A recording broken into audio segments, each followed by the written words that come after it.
Hola chicos, soy Amparo y soy profesora de español en la Escuela Costa de Valencia. Ahora vamos a aprender la diferencia básica entre el verbo ser y el verbo estar.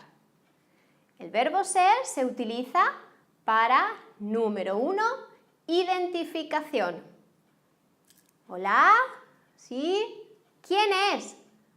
¡Ah! Yo soy Amparo. ¿Y tú? ¿Quién eres? Yo soy Gustavo.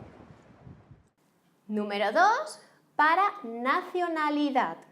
Yo soy española. ¡Fútbol! Yo soy español, español, español. ¿Claro? Soy rusa. Yo soy lituana. Número 3, para descripción.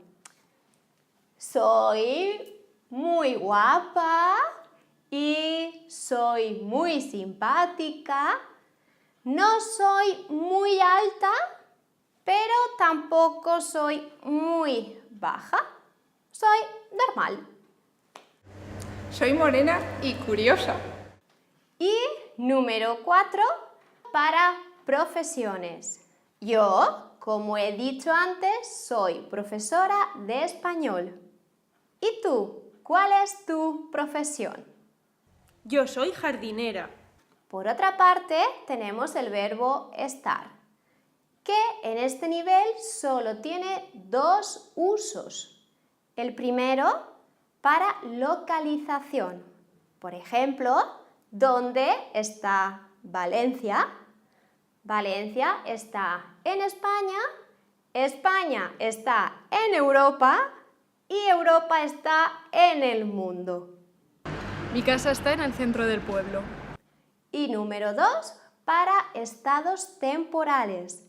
Yo ahora estoy despierta, pero ahora estoy dormida. Ahora despierta, ahora dormida.